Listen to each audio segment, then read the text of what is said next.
Damos gloria a Dios, amén. Démosle una fuerte ofrenda de palmas a nuestro Dios.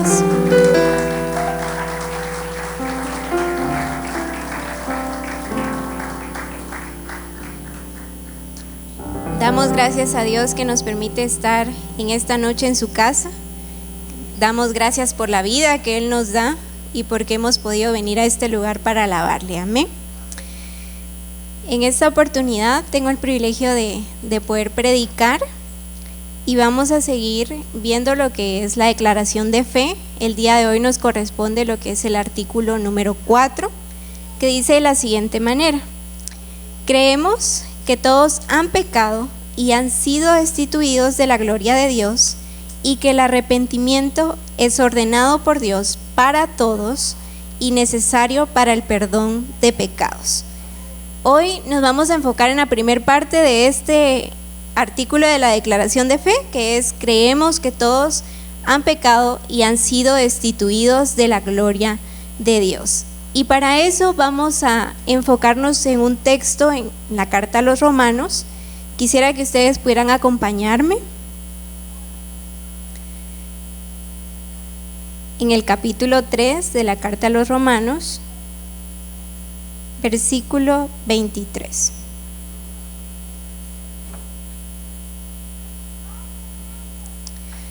Y la palabra del Señor dice de la siguiente manera, Romanos 3, 23: por cuanto todos pecaron y están destituidos de la gloria de Dios.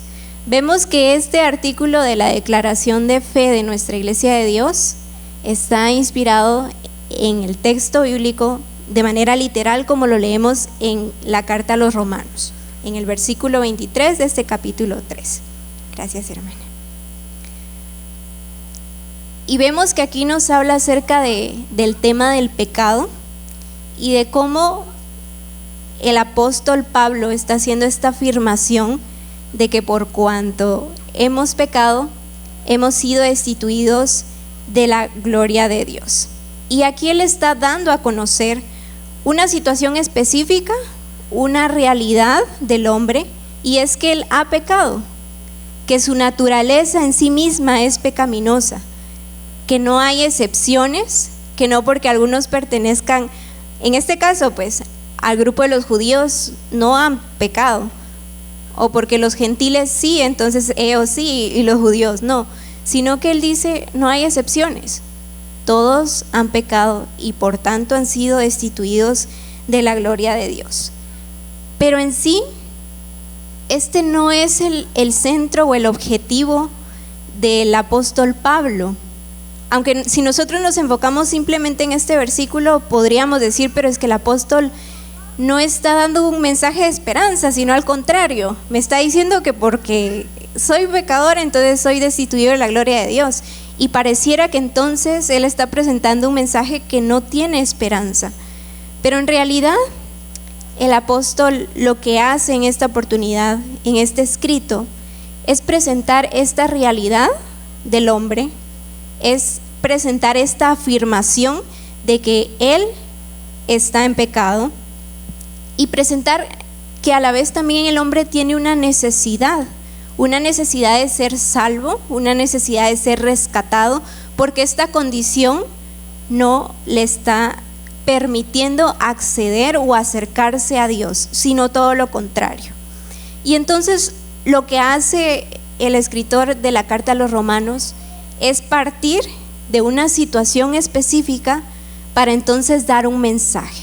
Y un mensaje que no se queda simplemente en algo desesperanzador, sino en algo lleno de esperanza, como nosotros vamos a ver en los versículos que siguen también. Y entonces el escritor a la carta de los Romanos no se queda simplemente en describir esta situación llena de desesperanza, esta situación caótica, sino que va más allá. Va más allá y nos conduce a este mensaje de esperanza y de motivación para nuestra vida cristiana. Y es que para que nosotros podamos llegar a comprender y a valorar verdaderamente lo que es la salvación y el significado que tiene el medio por el cual nosotros podemos acceder a la salvación, es necesario primero hablar del pecado. Y esta es una constante dinámica, porque no podemos nosotros hablar de salvación si no hablamos del pecado. ¿Cómo nosotros vamos a valorar y a entender la salvación si primero no entendemos qué es el pecado y de qué necesitamos ser salvos? Entonces vemos que el apóstol Pablo aquí en esta oportunidad habla de ambas cosas. Habla del pecado, pero también presenta esa alternativa de salvación que nosotros como seres humanos tenemos. Y entonces quiero que nosotros podamos seguir la lectura, que no nos enfoquemos simplemente en el versículo 23, sino que podamos leer del versículo 21 al 31. Seguimos en la carta a los Romanos, capítulo 3. Y la palabra dice de la siguiente manera: pero ahora, aparte de la ley, se ha manifestado la justicia de Dios, testificada por la ley y por los profetas, la justicia de Dios por medio de la fe en Jesucristo, para todos los que creen en Él, porque no hay diferencia, por cuanto todos pecaron y están destituidos de la gloria de Dios, siendo justificados gratuitamente por su gracia, mediante la redención que es en Cristo Jesús, a quien Dios puso como propiciación por medio de la fe en su sangre, para manifestar su justicia a causa de haber pasado por alto en su paciencia los pecados pasados, con la mira de manifestar en este tiempo su justicia, a fin de que Él sea el justo y el que justifica al que es de la fe de Jesús. ¿Dónde pues está la jactancia? Queda excluida. ¿Por cuál ley? ¿Por la de las obras? No, sino por la ley de la fe. Concluimos pues que el hombre es justificado por fe sin las obras de la ley. ¿Es Dios solamente Dios de los judíos? ¿No es también Dios de los gentiles? Ciertamente también de los gentiles, porque Dios es uno, y Él justificará por la fe a los de la circuncisión y por medio de la fe a los de la incircuncisión. Luego, ¿por la fe invalidamos la ley? En ninguna manera, sino que confirmamos la ley. Qué bonita esta palabra. Y creo que de estos versículos que hemos leído, quiero que nos enfoquemos en tres conceptos. Primero, en el pecado, que está relacionado con la naturaleza pecaminosa del hombre. Segundo, en la gloria de Dios, en este concepto de la gloria de Dios. Y tercero, en la justificación, que tiene relación con la salvación del hombre. Y en primer lugar, cuando hablamos del pecado y de esta naturaleza pecaminosa del hombre, quiero que tengamos presente, y creo que es muy evidente cuando nosotros hemos escuchado los mensajes en las predicaciones, cuando hemos leído, que nosotros como iglesia de Dios entendemos el pecado en esta línea de la moralidad. Y el pecado se establece entonces en este ámbito de lo moral, y desde esta perspectiva nosotros realizamos también nuestras lecturas del texto bíblico, interpretamos el texto bíblico y predicamos de ese mensaje. Se considera entonces, a partir de esto, que el hombre tiene una condición pecaminosa. Es una condición de falta de la libertad, porque de alguna forma somos presos, somos esclavos del pecado, cuando no hemos tenido ese acercamiento con Dios. Entonces, el hombre, por naturaleza, se cree que nace en pecado. Y esto es resultado de esta misma condición del hombre como ser finito, como ser perecedero, como ser imperfecto, como ser creado. La misma condición de existencia del hombre lo condiciona a esta naturaleza de pecado. Entonces, esta condición del hombre, esta naturaleza pecaminosa, la podemos entender de dos formas. Primero, el pecado como esa naturaleza que es parte de nuestra existencia como hombres, como mujeres. Y segundo, como esa tendencia a actuar, a realizar hechos pecaminosos.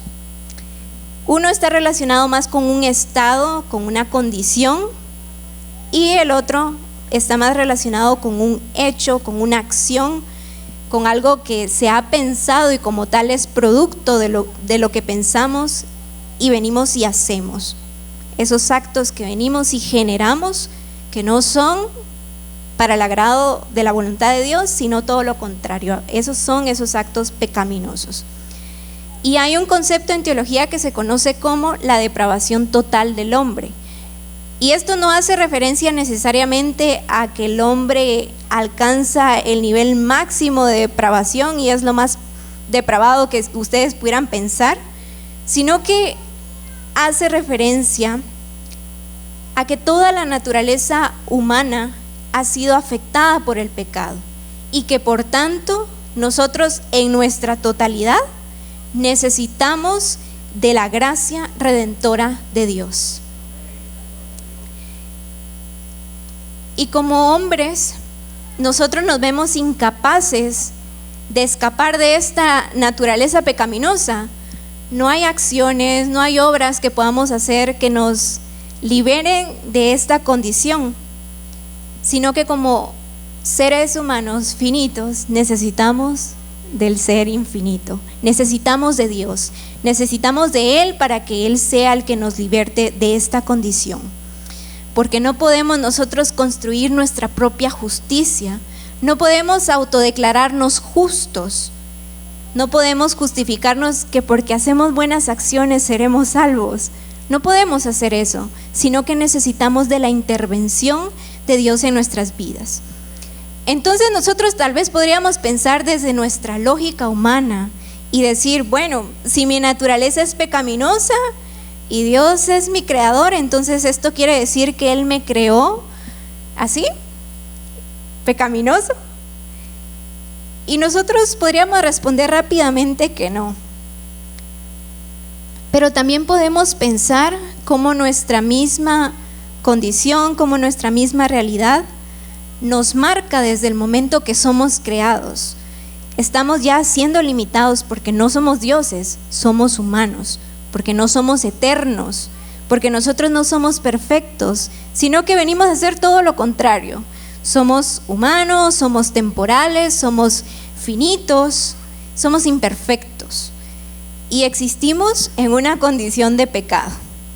Y quizás podamos decir nosotros o encontrar en esta realidad una justificación y decir, bueno, pero si entonces yo soy humano y he nacido en una naturaleza pecaminosa, pues yo soy así, ¿qué más?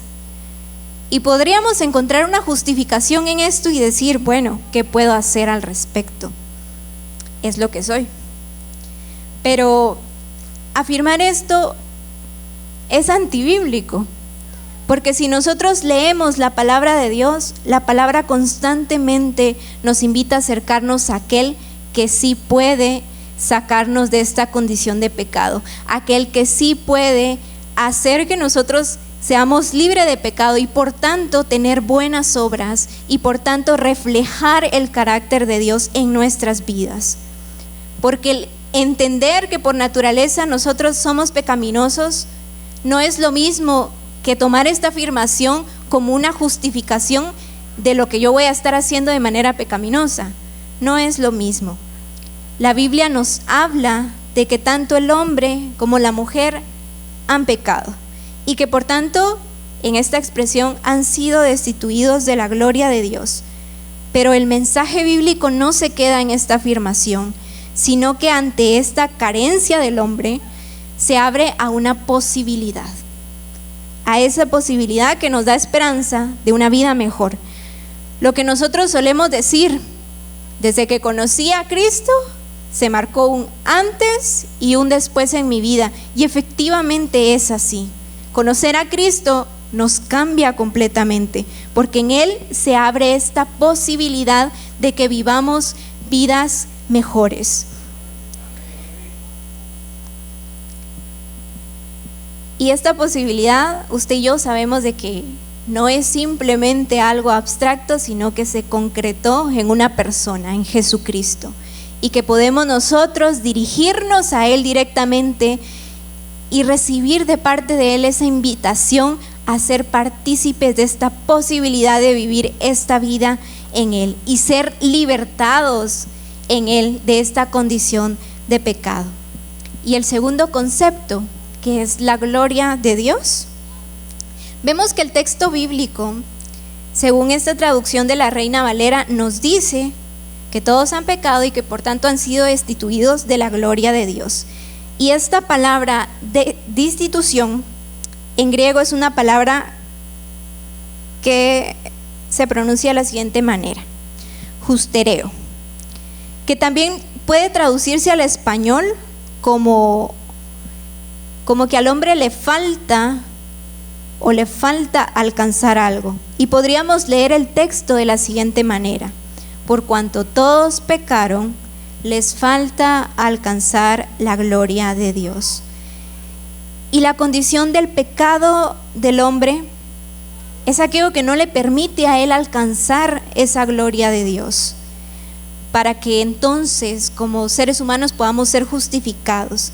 Y quiero que nosotros nos imaginemos, que lo tomemos como una ilustración, que la gloria de Dios es ese regalo que se nos presenta, ese regalo que tenemos justo enfrente de nosotros, que no es resultado de que nosotros nos lo hayamos ganado participando de algún juego, de algo para ganarlo como premio, sino que es algo que se nos ha sido dado no porque seamos buenos, sino porque Dios es bueno, y que se nos presenta, lo tenemos ahí, tenemos la gloria de Dios frente a nosotros, no porque seamos los mejores cristianos de nuestra generación, no, sino porque Él es bueno.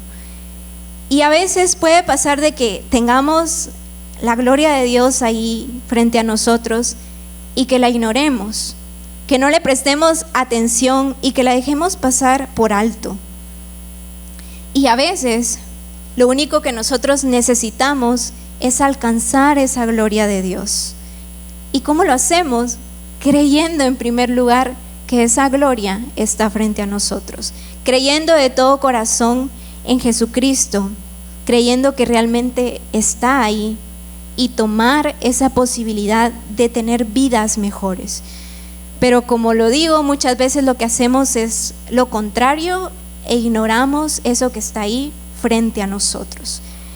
Y es que la gloria de Dios no se presenta necesariamente en las riquezas, no se presenta necesariamente en la abundancia.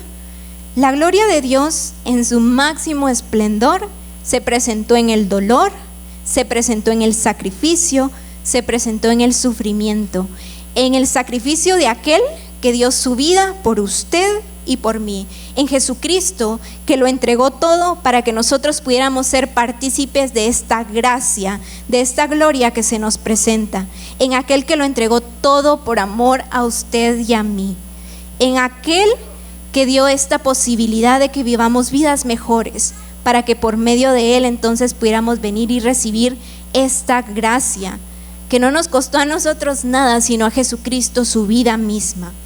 Porque la gloria de Dios se manifiesta en esta teología de la cruz. ¿Cuándo muestra Dios su gloria? La gloria de Dios se manifiesta en el hecho de que no se manifiesta necesariamente en el hecho de que nosotros podamos tener mucha abundancia, en el hecho de que podamos ganarnos un auto del año. No necesariamente podemos decir que la gloria de Dios solo se manifiesta ahí. Claro que son bendiciones que podemos tener, pero la gloria de Dios no necesariamente se presenta ahí. La gloria de Dios se manifiesta, se muestra al hombre en su voluntad, en esa voluntad de que el hombre pueda ser salvo, en esa voluntad de Dios de que usted pudiera ser salvo, de que yo pudiera ser salva.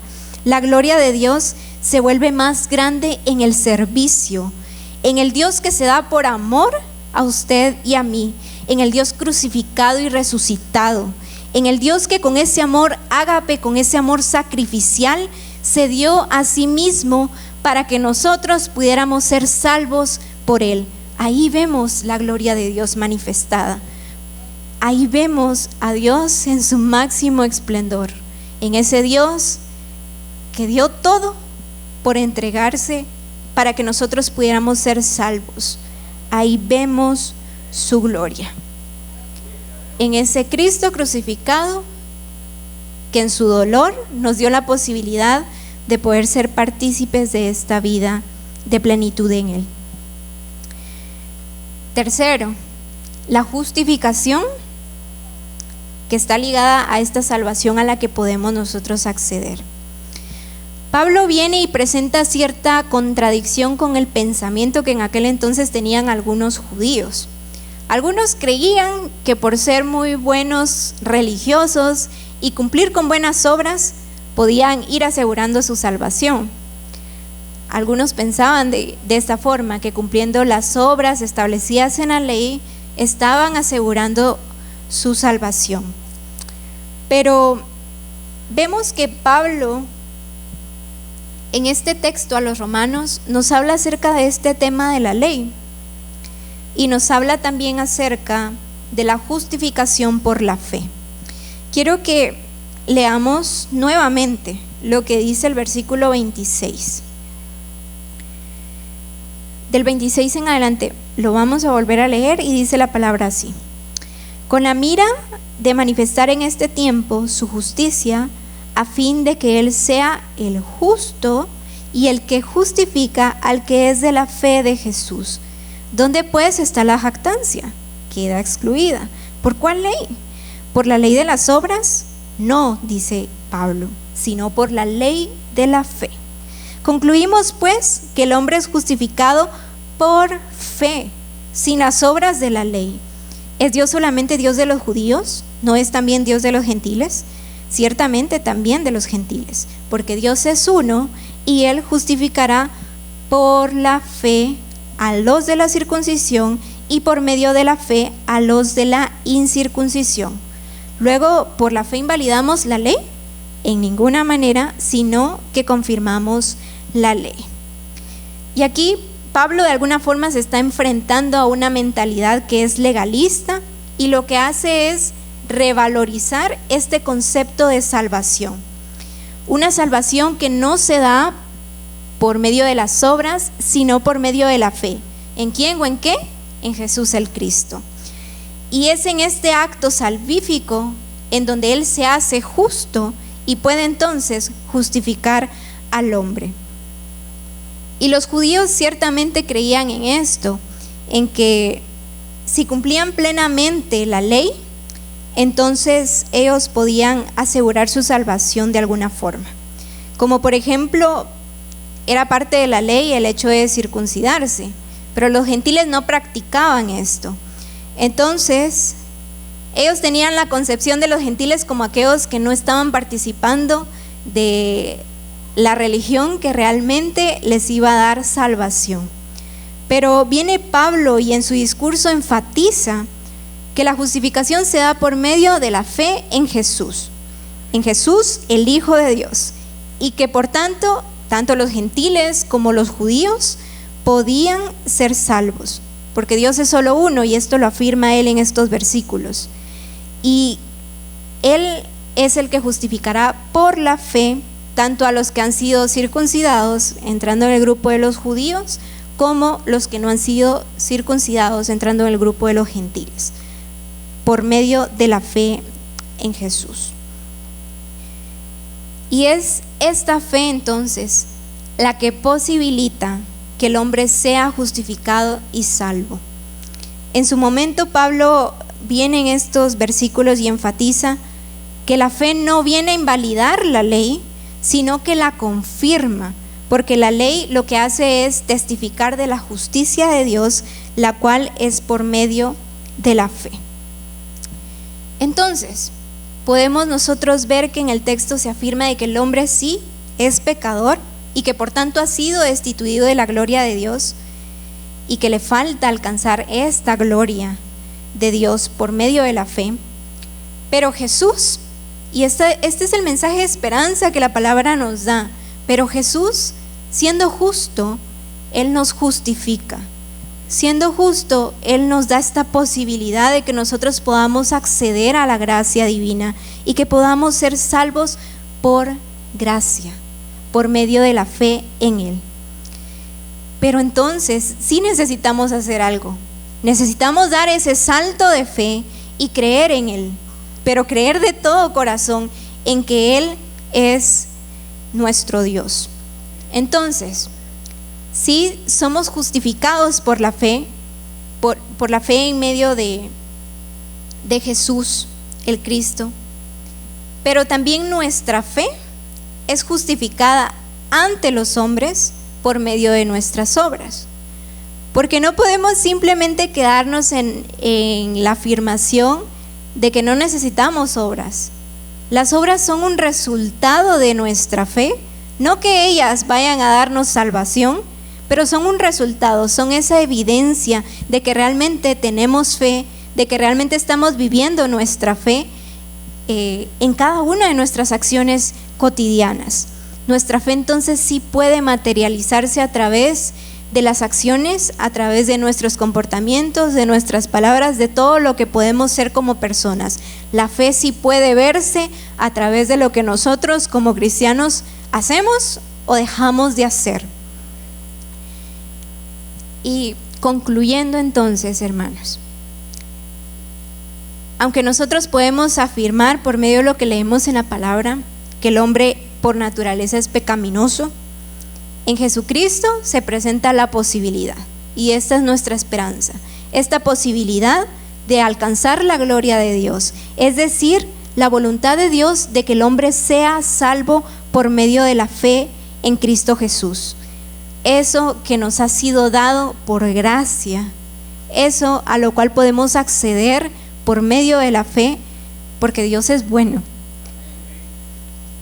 Y por medio de esta justificación que nosotros podemos recibir por fe, somos salvos.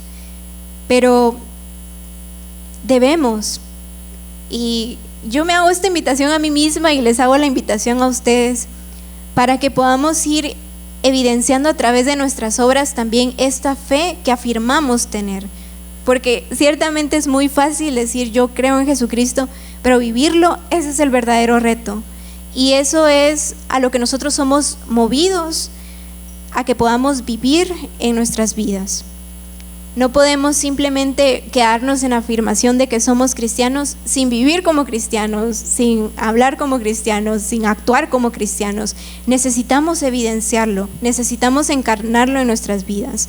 Y la palabra siempre nos exhorta a que podamos hacerlo. Y en esta oportunidad nuevamente lo hace. Porque toda aquella mujer, aquel hombre que ha sido justificado por la fe, lo evidencia a través de su vida. El que tiene fe en Dios, aunque la fe podamos decir de que es algo que no se puede ver, de alguna u otra forma la vemos a través de los actos, a través del comportamiento, a través del carácter, a través de todo lo que somos. Entonces, mis amados hermanos, participemos de la gloria de Dios, alcancemos esa gloria de Dios, esa voluntad divina de que podamos ser salvos por medio de la fe en Cristo Jesús.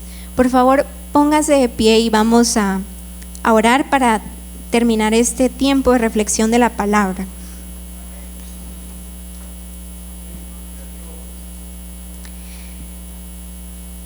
Te damos gracias, Señor amado, por tu palabra. Gracias, Señor, porque a través de ella, que aunque haya sido escrita hace mucho tiempo, no deja de ser vigente en nuestras vidas.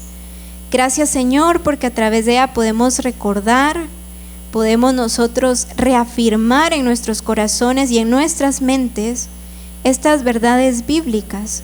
Señor, queremos pedirte para que tú seas el que nos impulse, el que nos ayude a tener esta fe, a dar estos saltos de fe hacia ti, Señor, y a creer con todo nuestro corazón de que tú has hecho este acto salvífico para que podamos nosotros ser partícipes de él y que podamos alcanzar esta salvación plena en ti.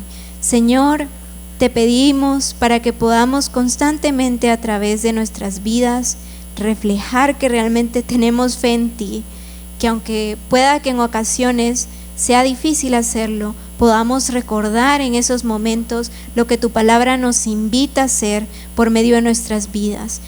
Bendice la vida de mis hermanos, Señor. Gracias por cada uno de ellos. Permítele, Señor, y permíteme a mí también el poder seguir creciendo en fe y el poder, Señor, seguir alimentando en nuestros corazones estas verdades, seguir predicando, Señor, estas verdades en donde sea que estemos. Te lo pedimos en el nombre de Jesús y te agradecemos por tu palabra que siempre alimenta nuestro ser. En el nombre poderoso de Jesús, amén. Que Dios les bendiga, mis hermanos. Hola, ¿qué tal? Es un gusto poder saludarte ahora. Si deseas recibir a Jesús como tu Salvador, te invito a que repitas esta oración conmigo. Señor Jesús, gracias porque me amas. Entiendo que te necesito. Señor, quiero ser salvo. Te pido perdón. Desde hoy, Señor, te agradezco porque tú me estás salvando. Gracias por darme esa nueva vida. Gracias por escribir mi nombre en el libro de la vida. Señor Jesús, desde hoy te agradezco. Amén. Si tú has hecho esta oración, tú eres una nueva criatura, una hija o un hijo de Dios. Él te ha salvado. Ahora queremos saber acerca de ti. Llámanos a los teléfonos que aparecen en tu televisor. Escríbenos a la dirección cnf@iglesianuevafamilia.com o visítanos aquí en kilómetro 1, carretera San Francisco, Zapotitlán, Mazatenango, Suchitepeques. Iglesia de Dios, S. Nueva Familia, Dios te bendiga.